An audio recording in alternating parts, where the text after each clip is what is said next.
Hello and welcome back. I'm Nurse Alyssa, a wound care specialist dedicated to helping you understand and manage all things wound related. In today's video, we're taking a closer look at a staple in wound care, the hydrocolloid roll dressing.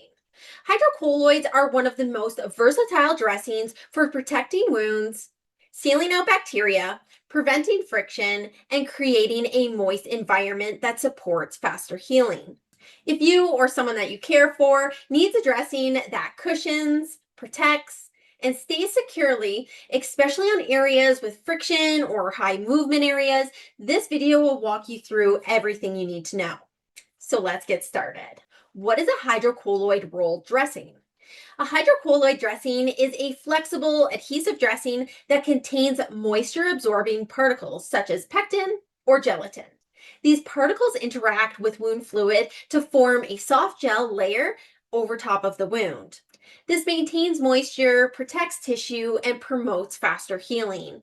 A hydrocolloid roll uses the same technology, but as a continuous sheet, allowing you to cut custom shapes, cover awkward or high friction areas, protect large or irregular wounds, or use small pieces as protective patches. Hydrocolloids are designed to maintain a moist healing environment, protect from friction and shear, seal out bacteria and dirt, stay in place for several days, and reduce pain during wear. Why a hydrocolloid roll is so useful.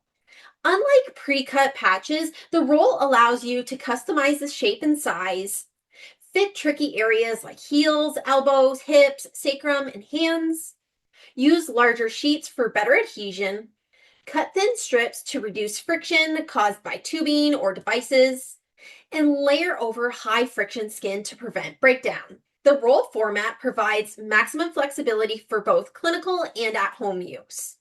How hydrocolloids work. Once applied, the dressing begins to interact with moisture from the wound. So here's what happens. First, absorption. The hydrocolloid absorbs exudate and swells. A soft gel develops and maintains moisture. The waterproof outer film protects against bacteria, friction, and external moisture. The gel insulates tissue, reducing pain, and supports new cell growth. This results in fewer dressing changes, less pain, faster healing, and a cleaner wound bed. Now let me show you what the hydrocolloid roll actually looks like. So this is the package that it comes in, and I'll show you the roll itself. So it is a sterile roll, so it does come in this packaging.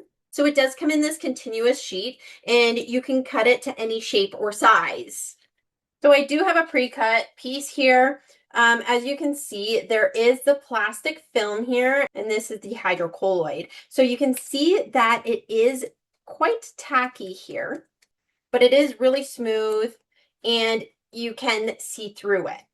As it absorbs fluid, it does form a gel layer that does promote the healing.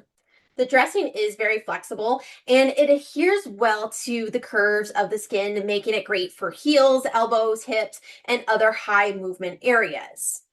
The outer film of the dressing here, it is waterproof and bacteria resistant, helping protect the wound while still allowing it to breathe. How to apply a hydrocolloid dressing.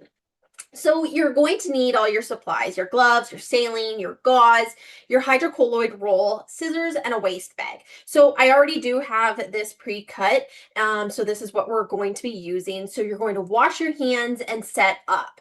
Gather all your supplies and apply your gloves. You'll clean with normal saline or wound cleanser.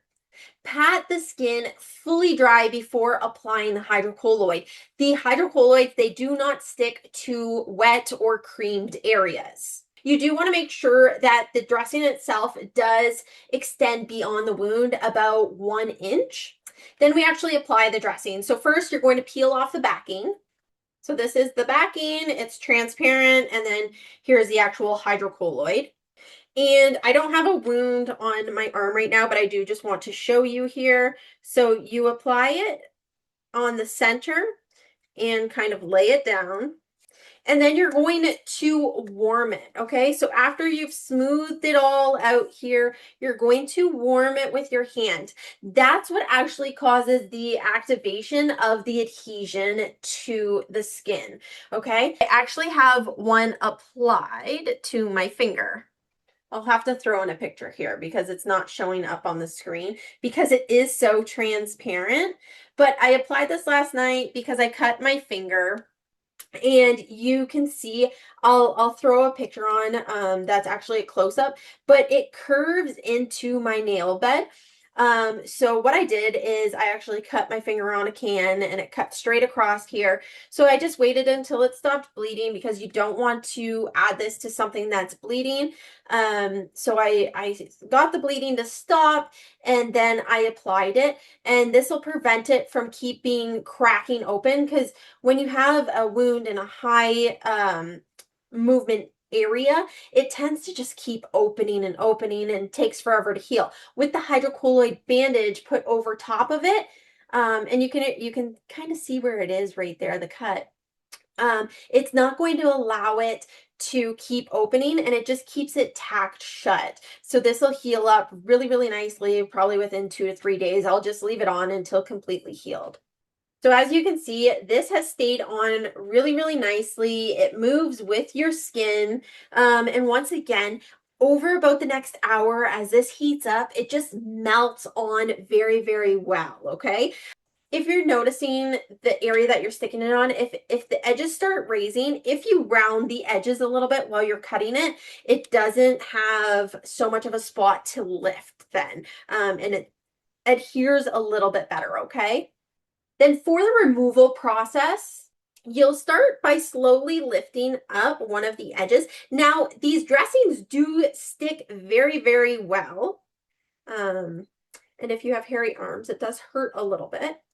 So when you start peeling it, you would have one hand holding the skin on this side and one hand peeling back. Obviously, I can't do that on myself, but you would want to support the skin and peel. Now, if this is a wound that could possibly pull apart, or if it was a skin tear and you put the skin back down, you would want to go in the same direction that the skin is flowing. So say I had a skin tear that peeled upwards here. If it peeled up and I just kind of pulled it down, I'd want to pull this down with it, because I don't want to go in the opposite direction, because that will pull it up. It is super tacky, and that's why these dressings are left on for up to 7 days, to allow the wound to heal pretty much almost fully in some cases. But you always want to be very cautious, and you would pull downward in the same direction that the skin is going. Now, in the case of my finger, I know the cut is directly across, so when I go to peel this, I will pull it across the wound that way, so it's not pulling the actual wound apart when I'm trying to pull this actual dressing off. Now, if you are having problems peeling it off and it just seems to be so stuck and it doesn't want to come off, it's causing pain, as you're peeling the edges, you can run the dressing actually underwater and just start peeling it back slowly. And as the water hydrates the inside of it, it'll peel off a lot easier. How often should you change the dressing? So as I just discussed, it can stay on for up to 7 days, but normally 3 to 5 days is the typical wear time. Now, you do want to change this sooner if you notice a large bubble that expands past the wound edges, as this can cause maceration. If you notice the edges lifting or gel starts to leak, it's time to change the dressing. If the dressing becomes wet in the shower, change it out and never leave on a hydrocolloid longer than 7 days. Ideal wound types for hydrocolloid roll dressings. So they are recommended for stage 1 to 2 pressure injuries, minor burns, skin tears once the bleeding has stopped, blisters either intact or draining, abrasions, shallow chronic wounds, surgical incisions, high friction areas for protection, and under tubes or devices for shear protection. Hydrocolloids are not recommended for the following: infected wounds, heavy drainage, tunneling or undermining, deep cavity wounds, full thickness or 3rd-degree burns, extremely fragile, or skin that tends to tear easily. Common patient question: why does the dressing puff up or turn white? That's absolutely normal. Hydrocolloids absorb fluid and form a gel, and that's what actually puffs up and what you can see.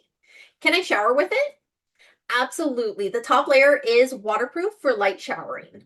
Can I cut the roll into strips? Yes, just remember if you round the corners, it will provide better adhesion.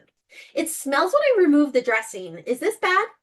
Odor from the gel is normal. It's only a concern if you start to see spreading redness or increased drainage or pain. Care tips. So you want to store this in a dry, cool place. Keep the unused roll sealed and avoid folding or creasing before use. Thank you so much for watching. I hope this video helped you understand how hydrocolloid roll dressings work and how to apply them safely and effectively. If you'd like to try this product, please check out the link in my description below. That's all for this video. Happy healing.